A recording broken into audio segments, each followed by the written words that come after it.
Hola a todos, ¿cómo andan? Hoy tocaremos, junto con Ignacio Posada, consultor y docente universitario, un tema del que se habla poco en los ambientes de divulgación y es el monopolio del Estado en la educación.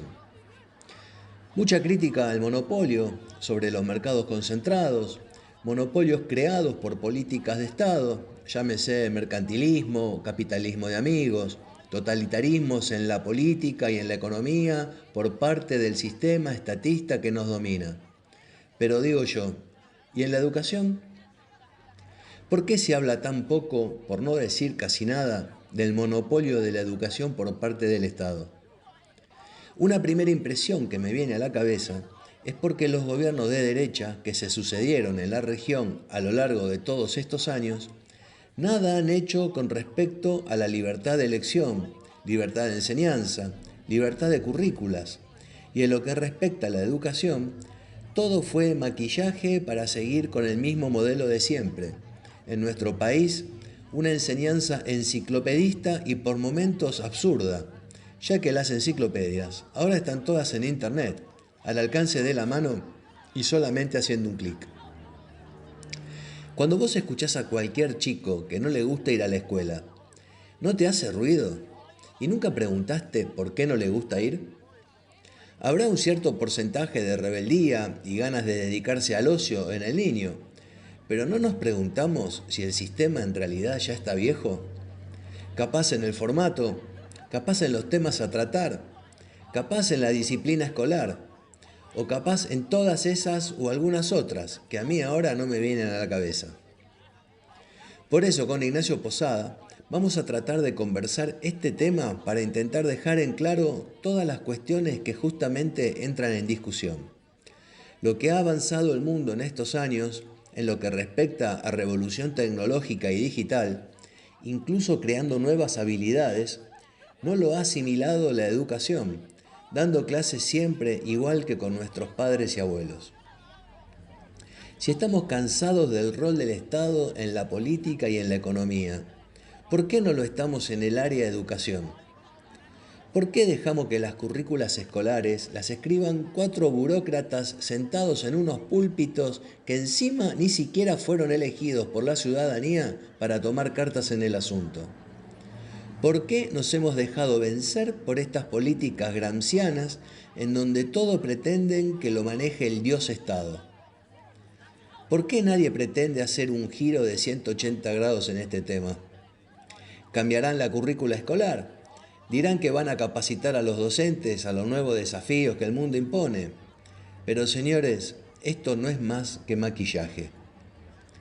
Desde la perspectiva liberal clásica, el Estado debería tener un papel limitado en la educación.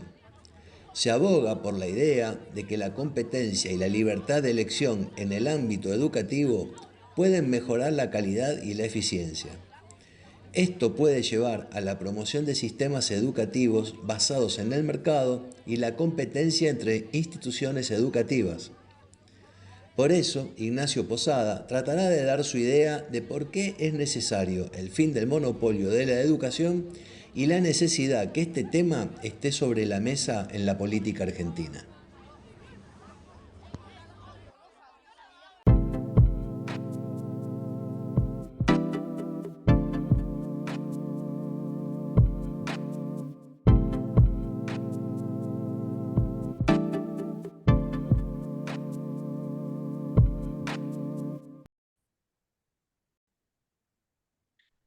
Bueno, una vez más en Radio Antorchas, por segunda vez, va a estar conmigo Ignacio Posada. ¿Cómo estás, Nacho? ¿Todo bien? ¿Cómo anda, Fabi? Muy bien, por suerte. Muchísimas gracias por la invitación. No, no, yo te tengo que agradecer que estés acá y, y que recordemos cómo fue ese programa que hicimos hace poco tiempo, que si bien giraba sobre temas económicos, porque estábamos hablando del emprendedurismo, bueno, de generar emprendimientos propios, de la liberación de la economía sobre el peso de la política. Al final de la charla tiraste un tema sobre educación, ¿no? Como diciendo, es un tema que me apasiona, que tengo ganas, que quiero hablar sobre eso. Y bueno, y sos docente universitario, así que tenés carné de sobra para exhibir, este, para hablar sobre este tema, ¿no? Y bueno, la No sé si idea eso es... ¿eh? No sé si es obra, pero sí, confieso que son los dos temas que más me apasionan y por suerte tengo la fortuna de poder laburar en ellos. Bueno, Emprendedurismo por un lado y educación del otro. Si bien soy docente universitario, también fui durante varios años de nivel secundario, así que algunas cositas que te voy a comentar te las voy a comentar desde adentro del sistema. de adentro del sistema, exacto, buenísimo.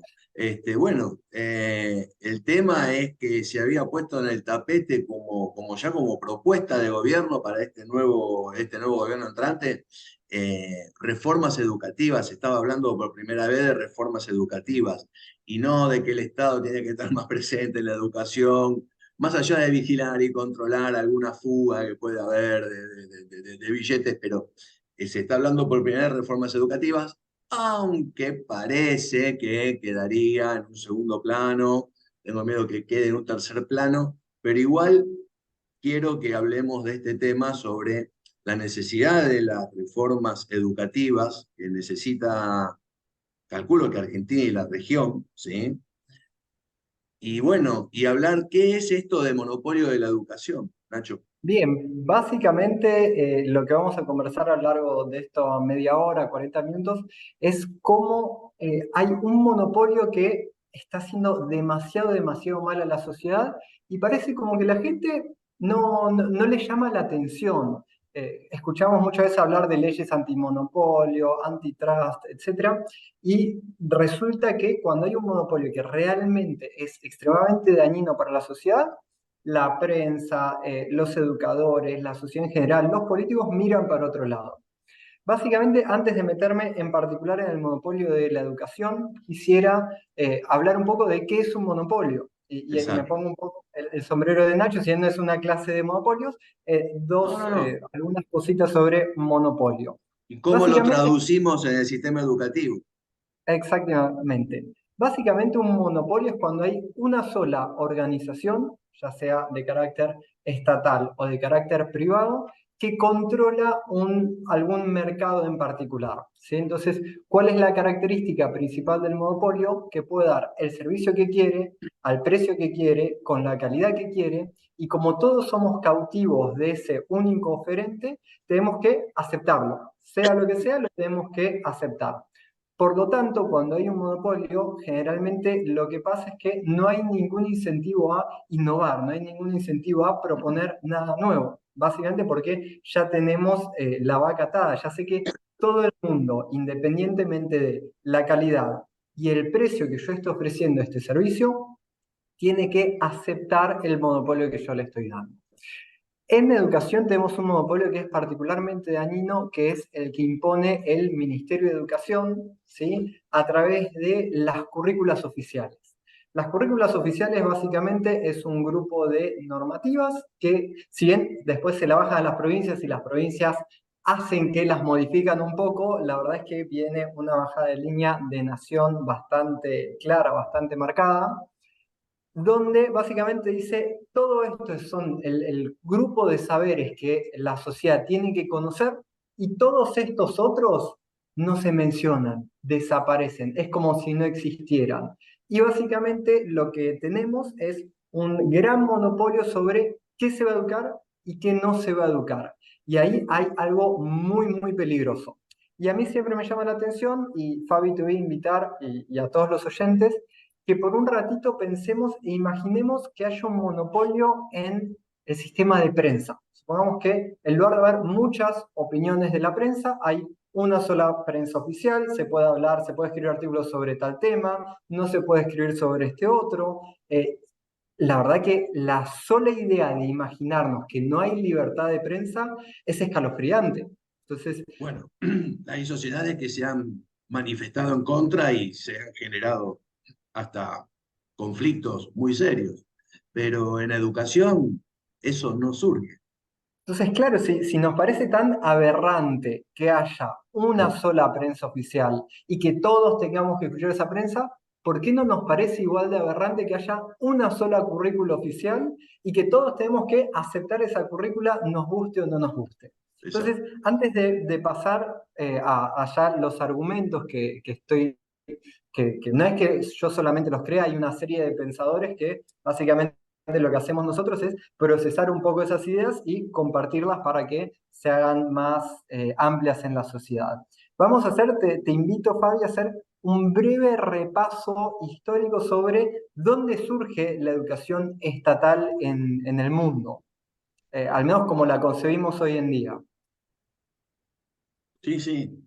La historia Básicamente, de dónde nació, cómo tiene muchísimos años la historia de la educación pública.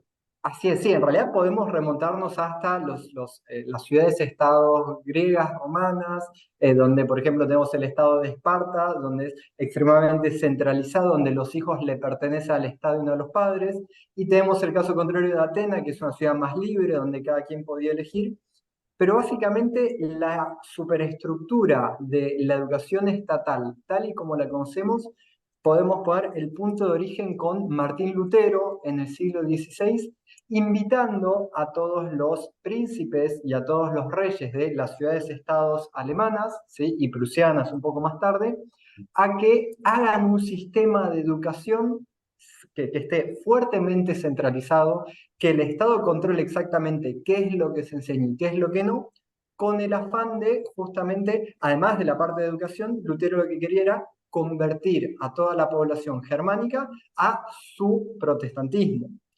La verdad que le salió muy bien y plantó la semilla para que después mucha gente, por ejemplo, después en la Revolución Francesa, cuando vino Napoleón, después del fracaso de la Revolución Francesa, hizo lo mismo. Si miramos en todos los totalitarismos, hacen lo mismo.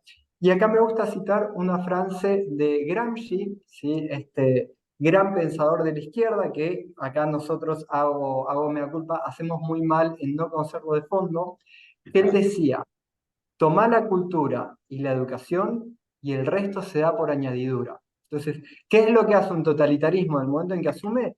Agarrar las currículas oficiales y torcer la historia, ¿sí? Para contarla desde la perspectiva del Estado. Inclusive forzando algunos hechos históricos, inclusive dando todas las currículas y toda la materia que tenga que ver con relación a la veneración al Estado. Estudiamos historia, ¿qué se estudia? Historia del Estado. Estudiamos geografía, geografía del Estado. Biología, biología del Estado. Ética, ética del Estado. Religión, religión del Estado. Y así, educación cívica del Estado. Y así básicamente es como se han creado todos los totalitarismos, digamos, con la base de la educación pública estatal y obligatoria. ¿Sí? Exacto. Lutero Y inclusive fíjate, llegó a... Sí, no, y fíjate que cómo las poblaciones a lo largo de los años le ha cedido tantos recursos y tanto poder a todos estos gobiernos, a los sucesivos gobiernos. Le cede no solamente recursos, sino el poder. En este caso, la decisión de establecer la currícula, donde, bueno, evidentemente de la misma manera que hay distintos países con distintas currículas, es porque también hay distintos regímenes también, ¿no? Pero así es. todo lo llevan hacia, o sea, acá se habla de que hay una educación universalista. ¿Está bien el término?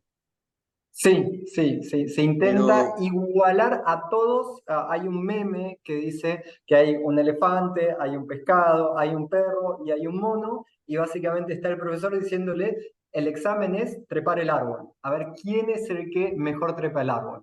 Básicamente eso es también otro de los grandes defectos de nuestro sistema educativo. mm, Evaluamos al elefante, al pez y al perro por su capacidad de subir al árbol cuando la verdad que tienen otras habilidades, tienen los seres humanos lo que tenemos es que somos únicos e irrepetibles y no hay dos seres humanos que sean iguales en el mundo. Entonces, ¿por qué si todos los seres humanos somos únicos e irrepetibles, vamos a estandarizar la educación para que se dé exactamente lo que yo digo que es correcto, lo que yo digo que es la verdad? Y y a lo largo del tiempo, después, bueno, hay ejemplos de la cultura. De hecho, bueno, la escuela gramsciana afectó mucho en este último siglo. Pero también hay ejemplos de contracultura, ¿no? tenemos el caso de Orwell con la película de 1984, que vamos a poner algo en algún momento del programa de hoy, vamos a poner algo en donde cómo Orwell descubre, ¿no?, un sistema de adoctrinamiento educativo a los niños bueno, desde su infancia, allá pensar, actuar y decidir de manera que ellos quieran, ¿no, Nacho? Exactamente, sí. La verdad que George Orwell es un autor que a mí me encanta y es casi profético George Orwell porque muchas cosas que escribió a mediados del siglo pasado están pasando ahora y más orwellianas que lo que el propio Orwell se hubiera imaginado. Hay un aspecto, sobre todo de 1984, que suele pasar desapercibido cuando analizamos esa gran obra que recomiendo leer a todo el mundo, que es el tema del Newspeech. El Newspeech es, o la nueva lengua, es este idioma que crea Orwell, que crea el estado totalitario de la distopía de Orwell, ¿sí? Básicamente lo que propone es que a través de la manipulación y el manejo del lenguaje, uno puede controlar a la sociedad. Entonces, según qué palabra yo le enseño, qué palabra yo le agrego o le saco, y ahí está la parte peligrosa, del diccionario a las personas, ¿sí? Es el tipo de pensamientos que las personas van a poder tener. Entonces, cuanto más pobre sea su vocabulario, cuanto más pobres sean sus ideas, más difícil le va a ser crear otras ideas que sean nuevas, revolucionarias o en contra del sistema. Por ejemplo, una palabra que desapareció del diccionario es la palabra secesión. Uno habla, inclusive con personas formadas, uno habla de secesión y ni siquiera conoce el término, ¿sí? Algo que se borró totalmente del diccionario y es un debate que la verdad que yo creo que hay que volver a ponerlo en la mesa y por qué si está bien divorciarme de una pareja que es violenta, una pareja que me trata mal, una pareja que me ejerce violencia física, psicológica, económica, ¿por qué está mal hablar de secesión de una parte de un Estado que no quiere saber nada con el resto del Estado? Y Porque así los va la gobiernos palabra. totalitarios son centralizadores, quieren cuanto más quieran abarcar mejor. Y aparte, no, bueno, en el barrio acá dicen no vamos a avivar giles, ¿no, Nacho? Exactamente, exactamente. Entonces hay que tener mucho cuidado con esto de el manejo del lenguaje, ¿sí? El manejo del lenguaje como herramienta para dominar a la sociedad y básicamente decirle qué puedo pensar y qué no puedo pensar, ¿sí? Y básicamente las currículas oficiales y nuestro sistema educativo lo que hace es decir, estas palabras se aprenden y todas estas palabras no se aprenden, no se discuten, no existen en el diccionario siquiera. Sí, sí, sí, Entonces sí. hay que tener mucho, mucho cuidado con esta orwellización de nuestro sistema educativo. Y un último detalle histórico que es muy interesante estudiar los debates sobre si la educación estatal tiene que ser obligatoria o no en el surgimiento y el inicio de las colonias norteamericanas. Y básicamente el debate en ese entonces giraba en torno a si el niño le pertenece al padre o si el niño le pertenece al Estado. Y bueno, hay debates muy interesantes sobre básicamente que si vos no mandás a tu hijo al colegio, vos podés ir preso, podés tener una multa, podés tener ciertas consecuencias. Inclusive los niños los llegaron a mandar presos en algunas de las colonias más, digamos, influenciadas por la cultura luterana, ¿sí? Y Calvino también, por la cultura calvinista, básicamente abriendo la puerta a un pensamiento que es muy peligroso, que es este pensamiento platónico, espartano, de que el niño no le pertenece al padre, sino que le pertenece al Estado. Y como tal, el Estado es quien se tiene que encargar de decirle qué pensar, qué no pensar, cómo educarse, etcétera, etcétera. Y volviendo a estas épocas, sobre todo acá en Argentina, acá vos escuchás a los políticos marcando una diferencia importante, ¿no? Como diciendo, bueno, está la educación pública y la educación privada, ¿sí?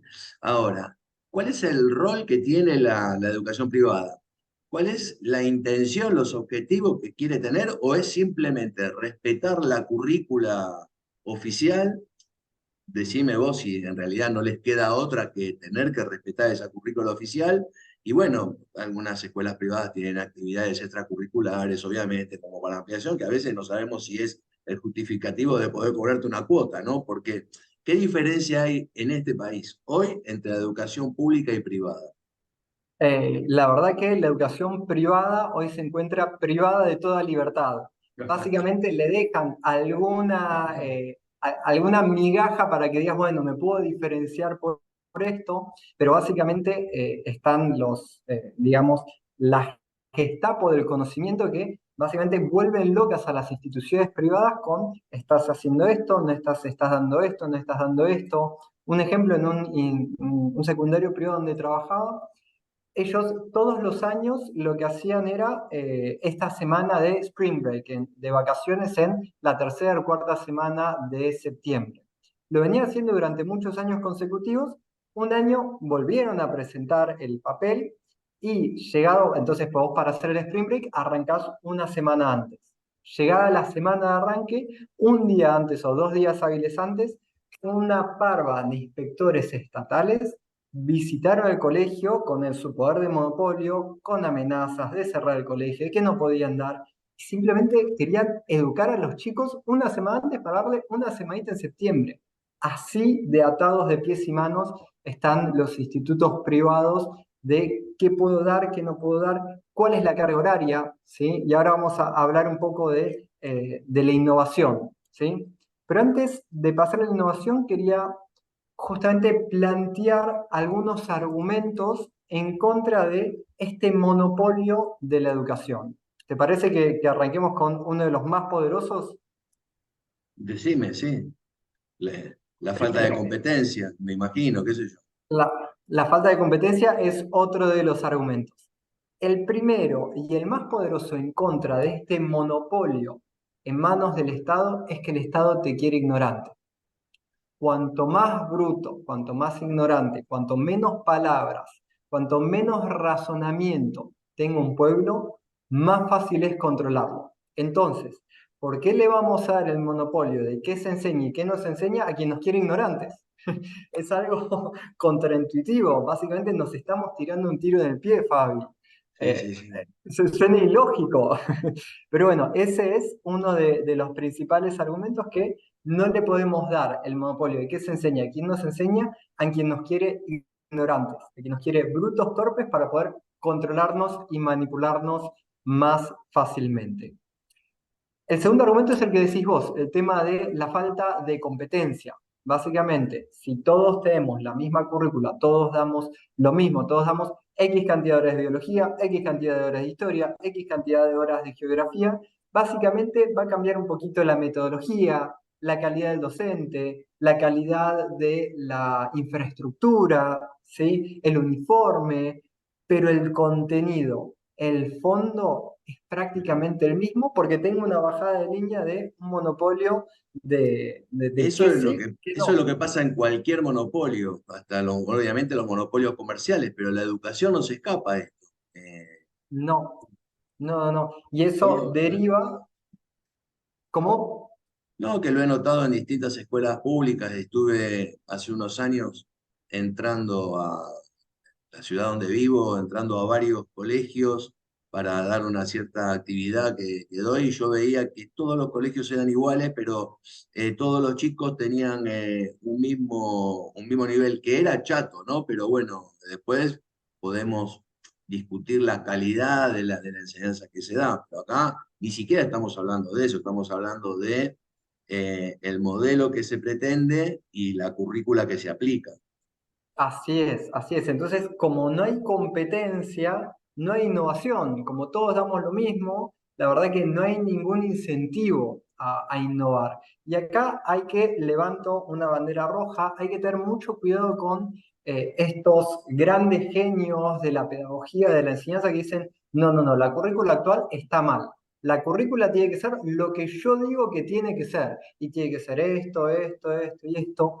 No existe tal cosa como la currícula ideal y es hasta peligroso pensar y es hasta soberbio pensar que yo tengo la razón sobre cuál es la currícula oficial que se tiene que dar.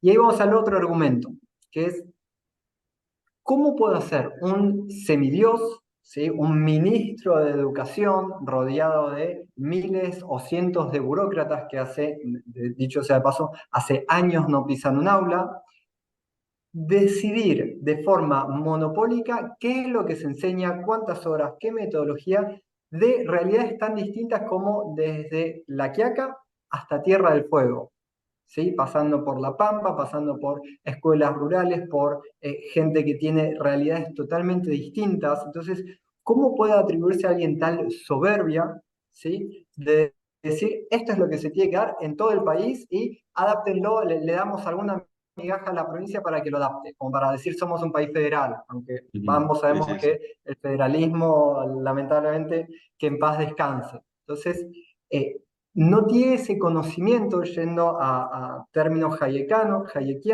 que el conocimiento es disperso. ¿Sí? Entonces, si el conocimiento es disperso, ¿por qué no podemos dejar a las diferentes ciudades? Si tenemos, por ejemplo, Balcarce, es el centro papero de la Argentina. Bueno, dejemos que la escuela quiera dar una educación que se relacione con la industria de la papa. ¿Y qué hacemos después con la papa? Y bueno, la cortamos, hacemos papa frita y enseñamos a través de todos los ejemplos de la papa y enseñamos la lluvia a través de la papa y enseñamos...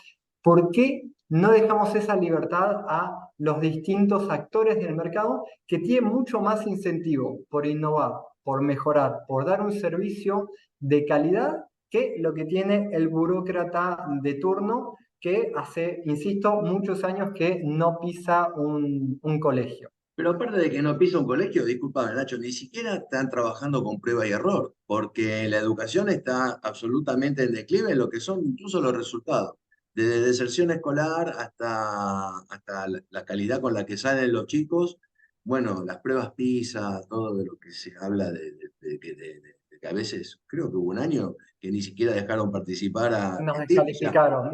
como que estamos en la B, no podemos jugar en primera A, estamos en la B, tenemos que ascender para jugar en la A, como un club Sí, chico, ¿viste? De fútbol. sí, Y sí, sí, bueno, y sí. acá estamos hablando lo mismo, ni siquiera trabajan con prueba y error.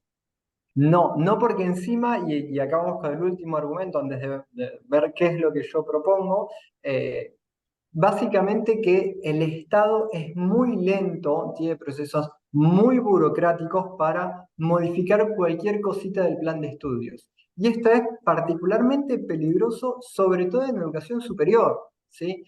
También es dañino y peligroso en educación inicial y media, pero en educación superior, donde el mundo cambia tan rápido, tan veloz, la verdad que sigamos enseñando de la misma forma que se enseñaba hace 150 años, es una alerta, es una alerta. Modificar hoy un plan de estudios tiene que pasar por la CONIAU, tiene que pasar por un montón de burocracias que hacen que una vez que se apruebe el plan de estudio ya quedó desactualizado nuevamente.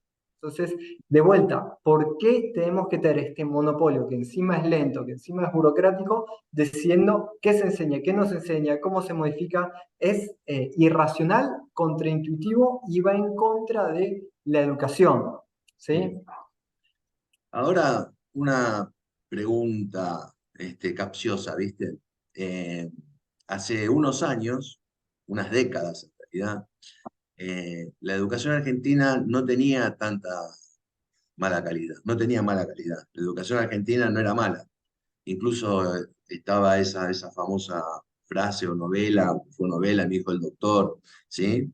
Este, o sea, entró en un franco deterioro. Eso, eso es producto de malas gestiones, que fue lo que evidentemente ahí vamos a coincidir nosotros dos y todos los que están mirando este programa, que hubo malas gestiones que hace caer todas las actividades. De hecho, también cayó la actividad industrial, cayó la actividad del campo, la actividad comercial, y no vamos a hablar bien de la calidad educativa. ¿Son malas gestiones o, bueno, el mundo en estos 50 o 60 o 70 años cambió, avanzó? No sé si hay que hablar de una nueva revolución industrial, o una nueva revolución, que es la revolución tecnológica, y bueno, esta comunidad educativa está totalmente pensando, hay algunos que políticamente siguen pensando como si fuera la Guerra Fría, ¿no? Cuando ya cambió Sí, todo. Y en educación entonces siguen con esa misma estructura. ¿Es así entonces, Nacho? Sí, sí, coincido totalmente, y ya que mencionas el tema de la revolución industrial, básicamente nuestro sistema educativo actual surge, ¿sí? Principalmente con mucha más fuerza, tomando el modelo prusiano, el modelo luterano, pero toma más fuerza y se masifica en la revolución industrial, donde había que sacar grandes cantidades de gente del analfabetismo de forma muy rápida y sistemática. ¿Sí? Entonces, ¿qué hacemos? Hacemos un sistema totalmente estandarizado, ¿sí? Donde los chicos de 7 años se juntan nada más con los chicos de 7 años, y los de 8 con los de 8 y los de 9 con los de 9, y empezamos a destruir todas estas individualidades y a enfocarnos en que sean obedientes, que sean obsecuentes, que respeten las órdenes que se les da, que no piensen por sí mismos, ¿sí? Y respondiendo un poco a, entonces, este modelo funcionó muy bien hace unos 200, 150 años.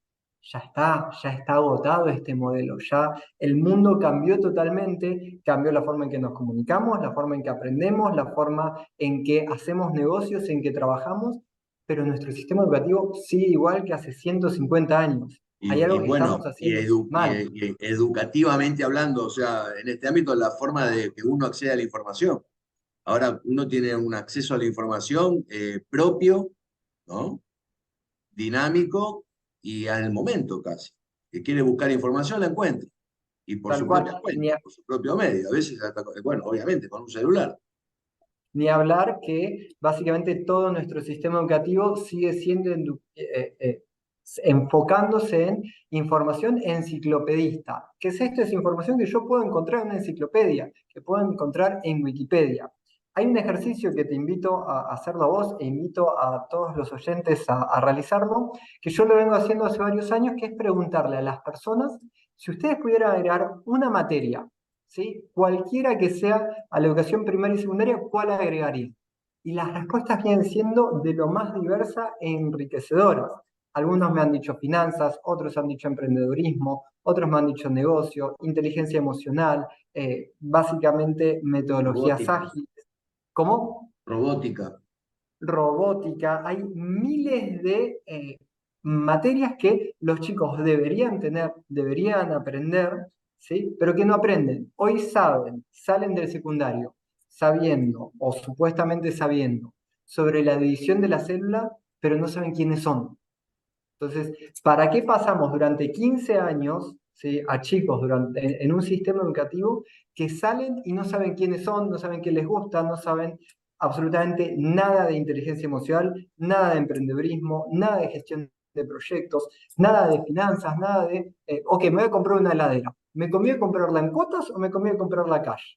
Y el chico no te sale del secundario y no te sabe responder esa pregunta. No sabe distinguir la diferencia entre un remito y una factura. ¿Sí? O sea, ¿para qué pasamos tantos años en el sistema educativo formal si no hay ninguna, digamos, no hay nada que los chicos se lleven que les pueda ser útil en su vida diaria? ¿Qué es lo que propongo? Básicamente, dejar libre a la educación. La educación tiene que ser un proceso de descubrimiento. Como dice Alberto Venegas Lynch, hay que abrir las puertas y ventanas para que entre mucho aire y haya mucha innovación. Básicamente, que cada quien dé lo que quiera dar, la cantidad de horas que la quiera dar, con la metodología que la quiera dar. Vos querés dar educación Waldorf, da educación Waldorf. ¿Querés Montessori? Hacé Montessori. ¿Querés tener una escuela de robótica? Hacelo. Yo, por ejemplo, a mí me encanta la gestión por proyectos, ¿sí? Y mi modelo educativo también se basa en aprendizaje basado en proyectos. Por ejemplo, yo dentro de las materias que estaba dando en secundaria, que eran de administración de empresas, básicamente hacía un proyecto de huertas, ¿sí? Huertas en bancales. Bancales son básicamente unas pequeñas estructuras de madera donde adentro va la huerta. Cuando estábamos armando los bancales, un colegio de 40 años de existencia, el director me dijo: Nacho, es la primera vez en 40 años que los chicos están poniendo un clavo, que los chicos clavaron y martillaron un clavo. Y ahí me sentí orgulloso por un momento, pero por otro lado fue una sensación agridulce, porque es, ¿cómo puede ser que en 40 años ningún chico de los que haya pasado por este colegio aprendió a poner un clavo, a poner un tornillo? ¿Sí? Ni hablar después, cuando todavía tengo la imagen marcada, cuando cosecharon un brócoli los chicos y lo agarraron como si fuera un ramo y lo levantaban como si fuera un trofeo. Mirá, Nacho, lo que cosechamos, un brócoli. Eh, la verdad que fue un pequeño experimento, porque gracias a Dios tuve la libertad de hacer esos experimentos. También yo los hago hacer emprendimientos a los chicos. De 17 años a 23, 24 años, los hago hacer emprendimientos, tanto en la secundaria como en la universidad. Y las experiencias y aprendizajes que tienen a través de estas prácticas reales en el mundo real, de hablar con un proveedor, de hacer marketing, de organizarse entre ellos, la verdad que es súper enriquecedora versus estudiar, por ejemplo, la teoría tayloriana en un librito. Hay que estudiarlo a Taylor, pero apliquémoslo, démonos vuelta y al día siguiente apliquemos Taylorismo en cualquier proceso productivo, aunque sea en hacer empanadas. Bueno, vos sabés que yo en la universidad tenía mi materia probabilidad estadística. Yo, más allá de que era un fanático de los números y siempre me gustó todo eso, el profesor era un genio. El tipo nos explicó todas las leyes de la probabilidad estadística, son muchas, ¿eh? Y el ejemplo lo daba con la ruleta o con un mazo de cartas, ¿sí? Claro, entonces la probabilidad, claro, vos ya sabés que la ruleta tiene 36 números más el cero, hay rojos, negros, pares, impares, y el tipo daba los ejemplos, pero así, lo explicaba con la ruleta.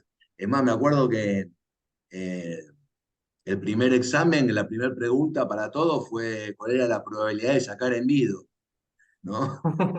Y todos dijimos, más de uno levantó la mano, yo no sé jugar al truco, todo eso, y bueno, no importa, un mazo de 40 cartas, agarro tres al azar y dos tienen que ser por lo menos del mismo palo. Entonces, Un para, genio. era un genio, era un genio. Era fanático no solo, bueno, de la materia, sino de ese profe. Entonces, lo que yo propongo es que haya todo este tipo de diferencias, hay que justamente exacerbarlas. Y ahí es donde entra este famoso sistema de vouchers educativos, ¿sí? Que básicamente lo que dice es, tenemos un presupuesto X, ¿sí? Ese presupuesto hoy en día básicamente se lo están dando a la oferta, se lo están dando a los colegios, independientemente de si tiene una buena o una mala gestión. Básicamente es el mismo presupuesto, es decir, no va a haber recorte en educación, se lo reparte en lugar de a la oferta a la demanda. Se lo da a cada uno de los padres y a cada uno de los hijos que, además de eliminar la currícula oficial, además de eliminar el monopolio de la educación, cada uno de ellos pueda decidir a qué colegio va, ¿sí? Y los colegios van a empezar a competir y a diferenciarse entre sí. Entonces, el colegio que quiera darle un enfoque más humanista, le va a dar un enfoque más humanista. El que quiera dar un enfoque artístico, lo va a hacer. El que quiera un enfoque de negocios, un enfoque de deportes, cada escuela, cada institución va a tener la libertad de hacer lo que quiera, dar la educación que quiera y básicamente le vamos a devolver el poder a los padres de que sean los propios padres y los propios hijos quienes decidan cómo vamos a nutrir, cómo vamos a educar a nuestros hijos. Eso es, en pocas palabras, en qué consiste el sistema voucher educativo y todas las instituciones van a tener incentivos para competir, ¿sí? Incentivos para esforzarse y mejorar. Yo siento que hay que explicarlo bien el sistema de vouchers porque muchos lo están confundiendo con un sistema de becas. Y las becas a veces son discrecionales, eh, no es general, no es universal. Acá es un voucher que se le da a cada chico que está en la edad escolar y entonces el padre decide a qué colegio enviarlo. Si lo envía a un colegio del Estado, contra la entrega del voucher, el padre no le sale dinero llevar al chico a la escuela. Estamos hablando así. Exactamente.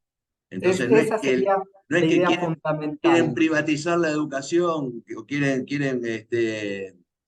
o sea, que se va a acabar la educación gratuita. No es así. ¿Eh? Pero sí Tal se cual. corta la brecha, sí se corta la brecha con el tema de que capaz yo tengo un voucher y puedo poner un poco más de mi bolsillo, puedo poner algo de mi bolsillo para agrandar ese monto y puedo llevarlo a un colegio distinto, de mejor calidad, lo que sea. Que a veces no tiene por qué ser privado tampoco, ¿eh? Puede ser otro colegio estatal. Tranquilamente. Lo que haces con el sistema vouchers es devolverle el poder a la gente, devolverle el poder a los padres y a los hijos y que sean ellos quienes decidan qué tipo de educación quiero recibir. Y me gustaría cerrar con una reflexión que es, si podemos nosotros decidir nuestro voto, podemos decidir cómo vestirnos, podemos decidir cómo peinarnos, qué comer, qué no comer, qué prensa leer, ¿por qué no podemos elegir cómo nutrir nuestro cerebro? Es Mm. la verdad que bastante grave seguir teniendo este monopolio de la educación y que sea un burócrata o un grupo de burócratas que diga esto sí, esto no, y es lo que hay. Tómalo o déjalo porque esto es un monopolio. ¿Sí? Hay una mentalidad estatista muy grande en la gente y obviamente en los políticos que no quieren soltar, no quieren soltar rienda y va a ser muy difícil eh, convencerlos desde la calle, de nuestro lugar, nuestro humilde lugar que es la calle o algún lugar así de comunicación, de decirles, queremos nosotros empezar a tratar de manejarnos como podamos, ¿sí? Que seguramente en muchísimas áreas lo vamos a hacer mejor que lo que lo están haciendo ellos. Capaz que se da el tema de que hay una mala gestión, pero también producto del sistema estatista en el que estamos viviendo, Nacho. Tal cual, tal cual. Demos vuelta el incentivo y démosle el incentivo a las instituciones educativas a innovar, a experimentar, a crear cosas nuevas. Hay escuelas, por ejemplo, en Estados Unidos que dan 2 horas nada más cátedra, ¿sí? 2 horas que le llaman de aprendizaje enfocado. Y el resto de la jornada escolar son cuestiones de liderazgo, son cuestiones de negocios, son cuestiones de proyectos. Entonces, 2 horas al día tienen nada más de aprendizaje formal sentados en una silla. El resto es otra metodología. ¿Es lo correcto? No lo sé. Dejemos experimentar y dejemos que sean los padres los que decidan cómo quieren nutrir el cerebro de sus hijos. Ahí está, Nacho. Bueno, te agradezco una vez más, Un placer. y me parece que vamos a seguir conversando en otros programas si vos estás de acuerdo, porque, bueno, a mí sinceramente me llegó mucho la charla. Muchísimas gracias por la invitación y bueno, totalmente abierto a encontrarnos nuevamente, Fabi. Bueno, un abrazo en la distancia. Un abrazo grande. Nos estamos Chao. viendo.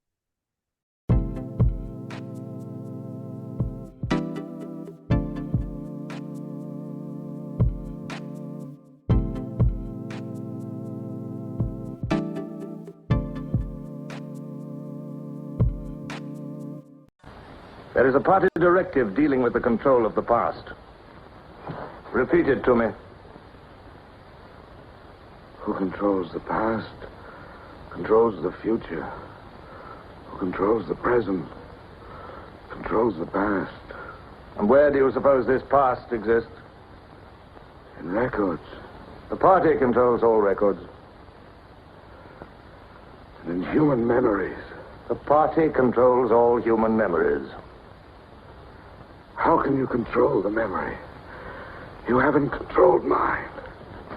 On the contrary, you haven't controlled it. That is why you're here. You've been lacking in humility and self-discipline. You must make an effort of the will, Winston, and rehabilitate your mind. Then you will be sane. Así te quiere la política. ¿Por qué pensás que nadie suelta la rienda de la educación? Porque el marxismo cultural ha dominado las áreas de la política, ha tomado la educación y la cultura, y lo demás se dio por añadidura, como dijo Gramsci. La izquierda dominante hoy jamás va a despegarse del control de la educación de nuestros niños y jóvenes, y las derechas que han gobernado alguna vez fueron grandes fracasos, al menos en este tema. Nunca se animaron a decir, muchachos, que cada colegio quiera enseñar lo que se le plazca y que los padres tengan la absoluta libertad de elección y decisión sobre la educación de sus hijos. ¿Qué te pareció este informe? Podés dejar tus comentarios debajo de la caja de este video y suscribirte a mi canal de YouTube activando la campanita para recibir futuras notificaciones.